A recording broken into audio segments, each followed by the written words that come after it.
You are going to listen to a telephone conversation between a caller and a call centre operator. As you listen, complete the numbered spaces in the identification form in the book. First, you have some time to look at questions 1 to 5.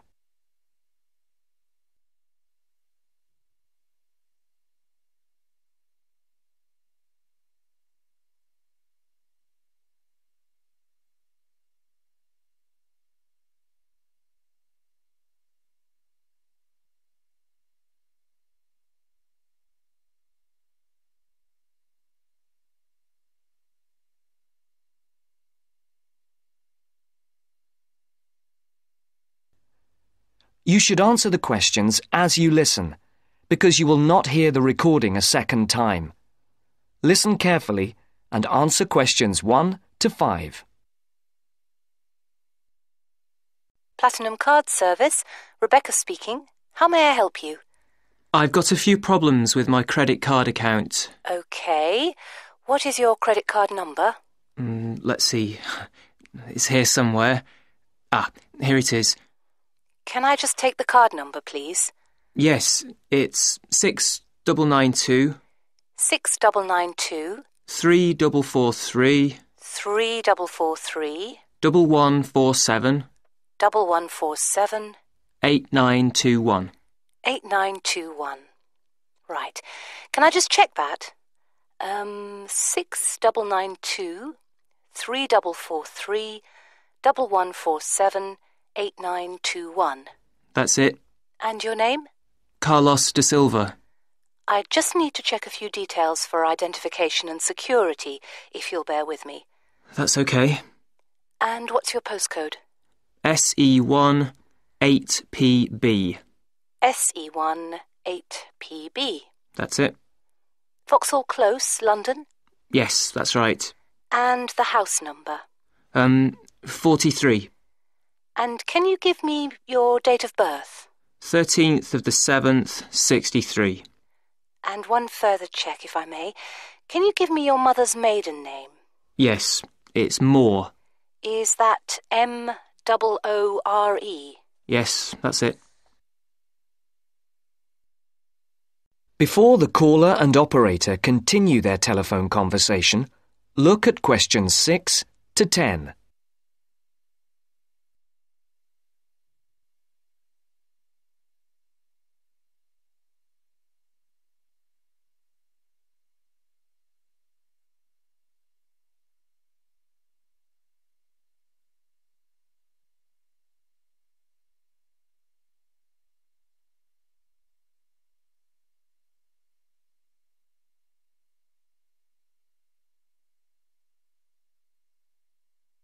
Now listen to the next part of the conversation and answer questions 6 to 10. For these questions, there are 3 alternatives: A, B, and C. Decide which alternative is the most suitable answer and circle the correct letter. Yes. Now, can we get on with this? Yes, sir, certainly. I'm sure you'll appreciate that all these checks are necessary for security reasons. So, what exactly is the problem? Problems? Okay. Well, first, your computer seems to have gone mad. I sent you £500 and on the statement for the account it shows that I only paid £300. Yes. The account does only show £300 was paid.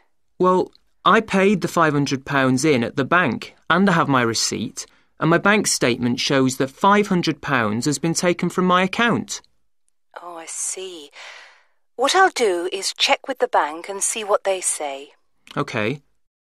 You said there was something else? Yes, as if that wasn't enough. My account shows that £107.27 was paid to a company called Pan Express. I don't know who this is. Let's have a look. Well, it is genuine. I can assure you it's not mine. It was made on the evening of the 12th of May. Maybe it's a restaurant bill you forgot about? There's no way that... Oh, wait, hold on. Yes. Oh, it's okay. I've just realised what it is. It is a restaurant bill. The name of the company is different from the name of the restaurant. My mistake. I'm sorry. That's okay. Was there anything else? I don't know if I dare.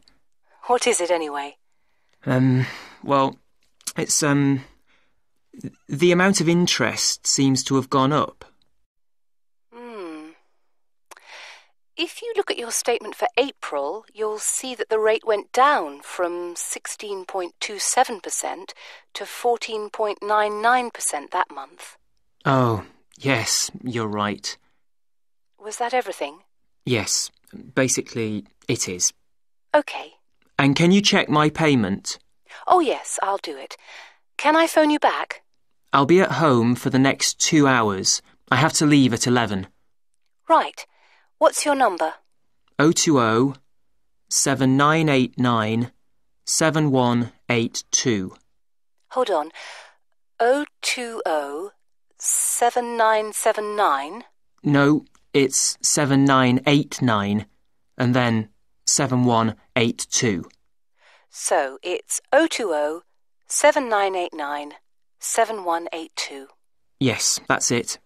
Okay, I'll phone you straight back. Thanks. Bye. That is the end of part 1. You now have half a minute to check your answers.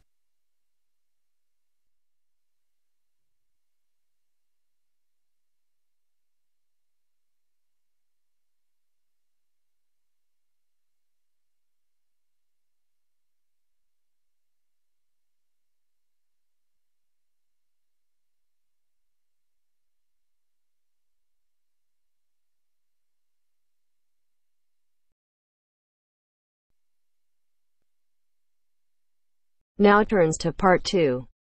Part 2.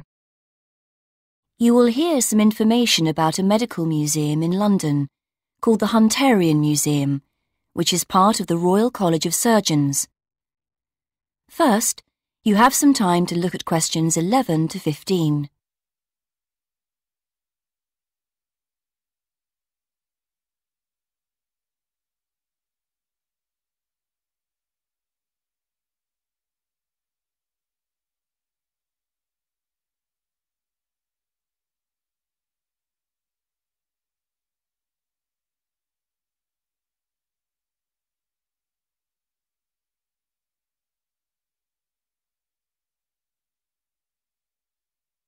Now listen and answer questions 11 to 15.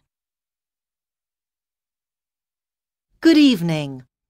I'm here to tell you about the Hunterian Museum in London, which is part of the Royal College of Surgeons.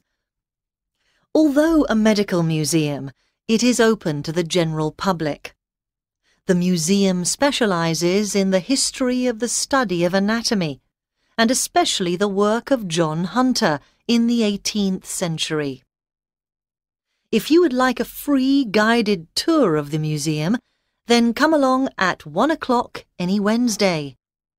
Spaces on the tour are limited to 25 though, so it's best to reserve a place by phone, and these tours are for individual members of the public, families and small groups of friends only.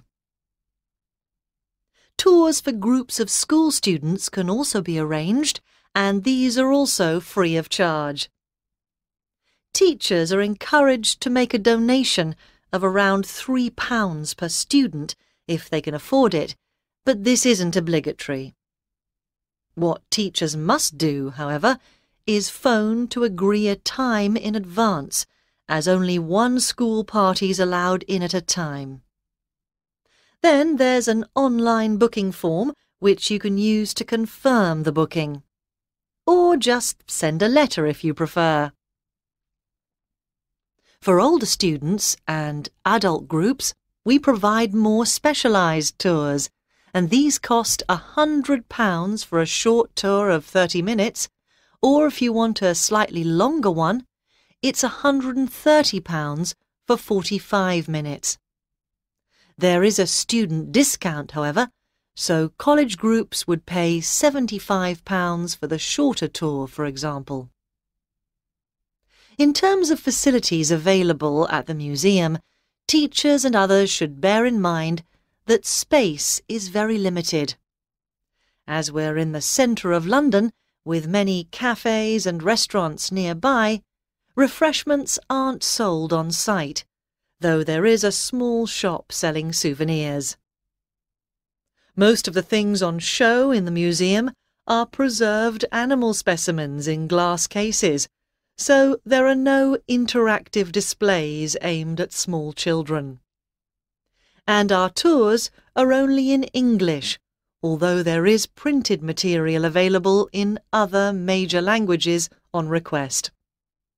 There's also a lecture room, which groups can book for an extra charge, and this is equipped with PowerPoint projector and microscopes. Before you hear the rest of the presentation, you have some time to look at questions 16 to 20.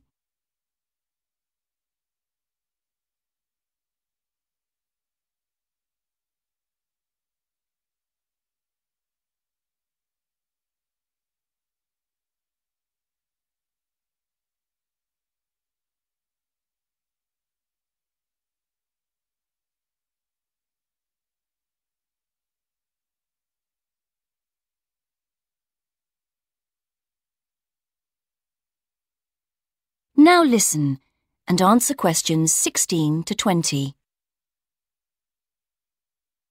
Next, a bit about the history of the museum and the preserved animal and plant specimens you can see there. The museum's named after John Hunter, who was a pioneer in the study of anatomy. He was among the first to understand that the study of other animals could tell us a lot about how the human body works.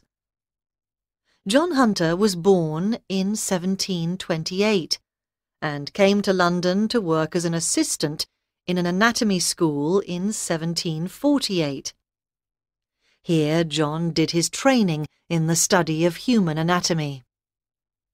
It was after 1760, however, that he turned his attention to animals. That's when he became a surgeon in the army, spending 3 years in France and Portugal, where he started collecting and preserving animal specimens such as lizards. On his return to London in 1763, Hunter set up in private practice and started to build up his collection of specimens. When he moved to a big house in Leicester Square in 1783, Hunter started to take in resident students and gave the name Teaching Museum to his collection. By the time of his death in 1793, Hunter had collected specimens from all over the world, including the first kangaroo to be seen outside Australia. He had 14,000 different exhibits, with 500 species of plants and animals represented.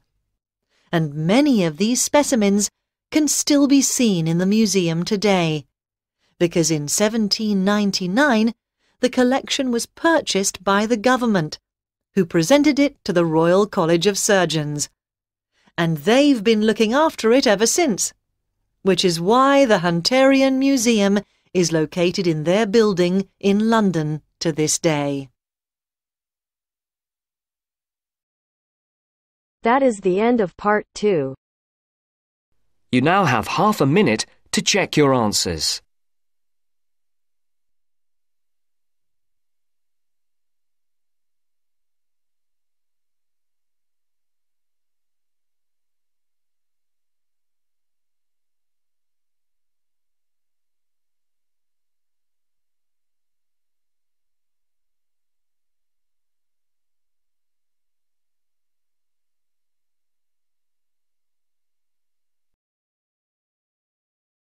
Now turns to part 3.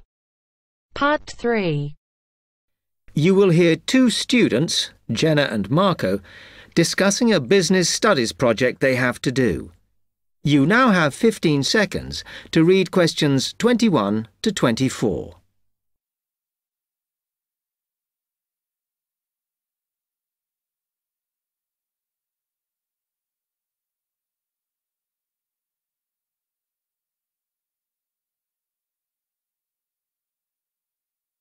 Come on, Marco. We've got to get on and sort out this project for Professor Buckley. Hang on. I want to make sure we've got all the information. Now, where are we? Well, today we need to sort out exactly what we're going to do and how we're going to divide the work up. Okay. How long have we got, by the way? The end of term is April 6th, and he said to hand it in on week 8, so that's March 25th at the latest, because the beginning of that week is the 21st, so not long. Right. Have you got the notes there? Yes. He wants us to do a fairly small-scale study, like the last one, on whether or not businesses were offering more benefits to staff. And we've now got to look at the rise in older workers. It should be fairly straightforward. Yeah, as long as we keep it small. Who's marking it? I don't know. Sometimes he gets the PhD students to mark it for him. Oh, actually, it just says here, a senior lecturer. I suppose it's too much for Professor Barclay to do them all. Yeah. Anyway, how are we going to go about this? Well, we have to decide how big we want it to be and who... Yeah, but I think we must sort out a timetable for the project. Otherwise, nothing will get done. Okay. Do you want to do that? All right. I'll do it as soon as we finish here. Before you hear the rest of the talk, you have some time to look at questions 25 to 30.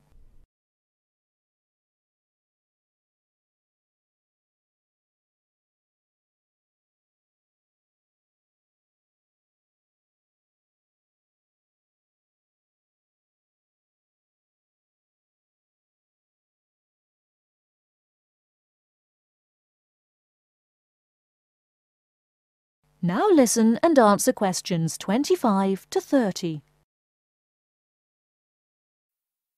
Okay, what do we have to do now for the project? What's the best way to go about it?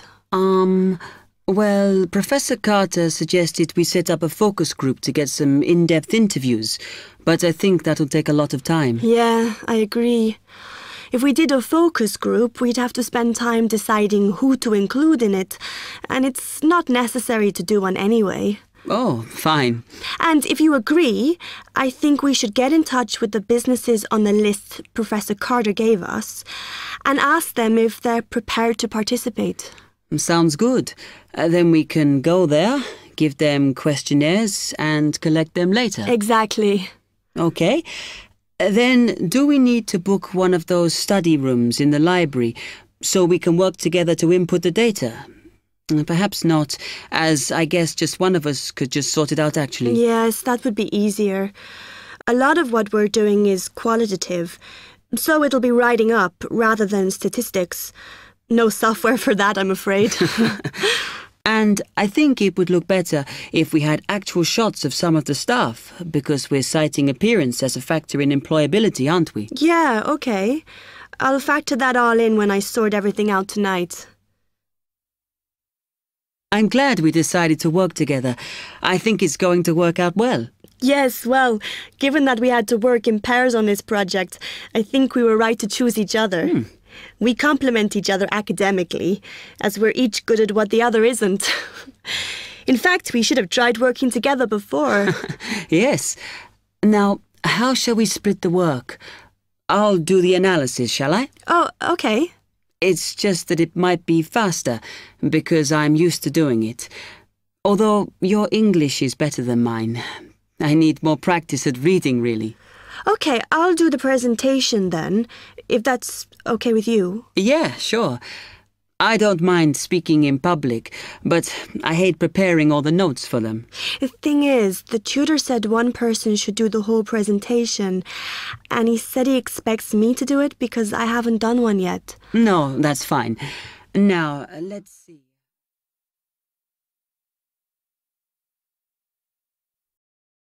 That is the end of part 3. You now have half a minute to check your answers.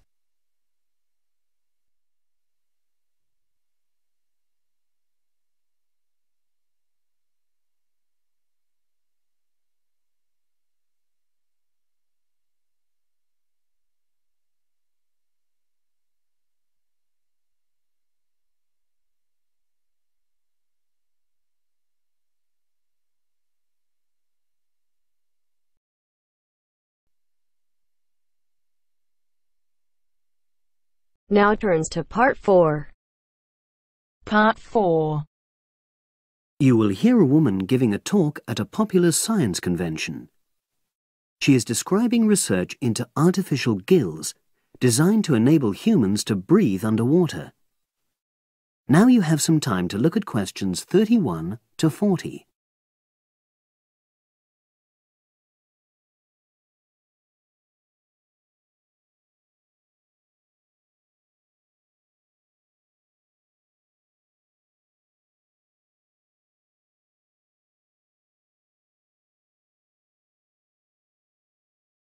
Now listen and answer questions 31 to 40.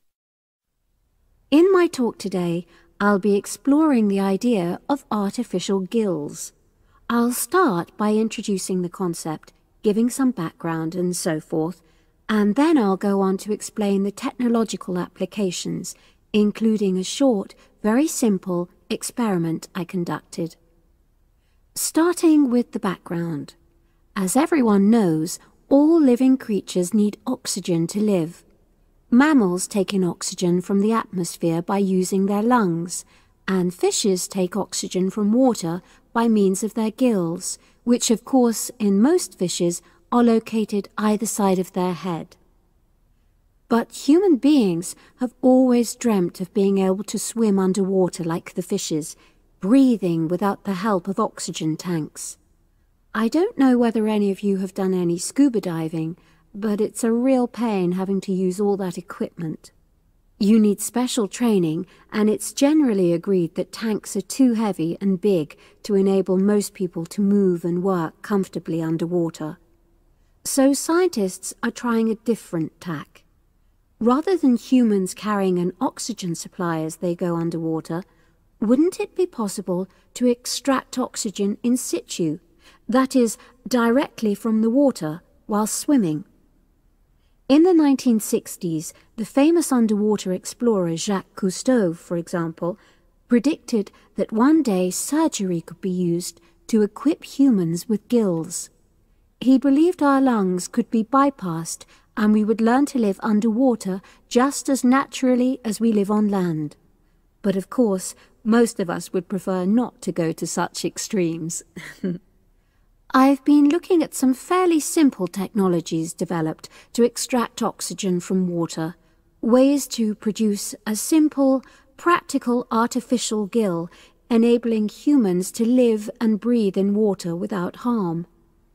Now, how scientists and inventors went about this was to look at the way different animals handled this. Fairly obviously, they looked at the way fishes breathe, but also how they move down and float up to the surface using inflatable sacs called swim bladders. Scientists also looked at animals without gills, which use bubbles of air underwater, notably beetles. These insects contrive to stay underwater for long periods by breathing from this bubble, which they hold under their wing cases.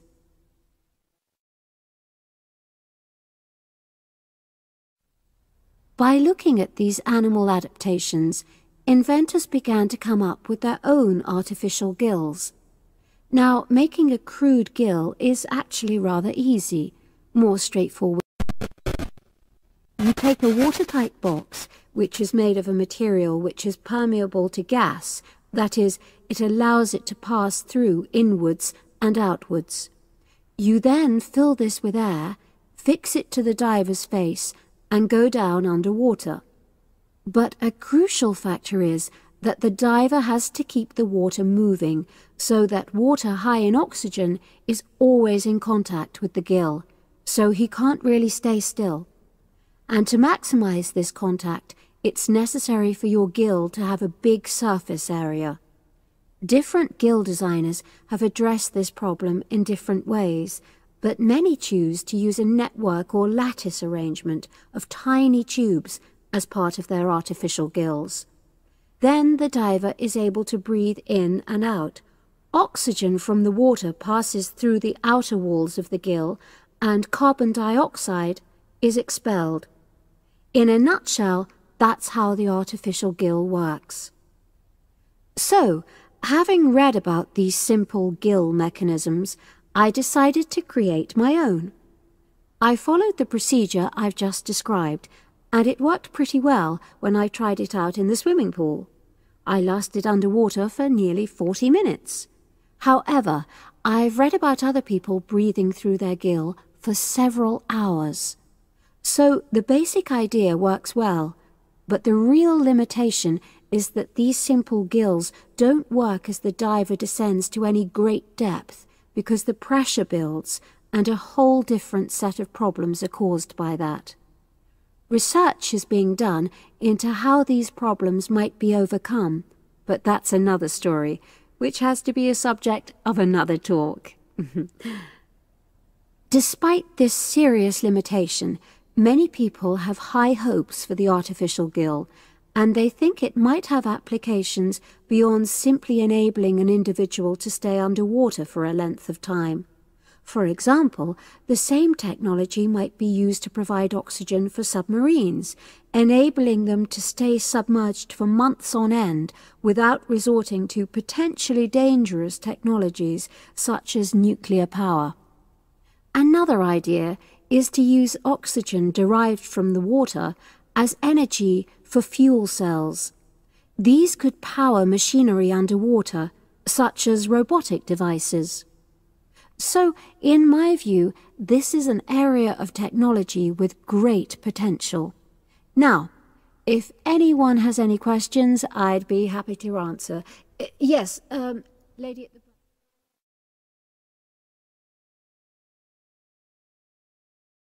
That is the end of part 4. You now have half a minute to check your answers.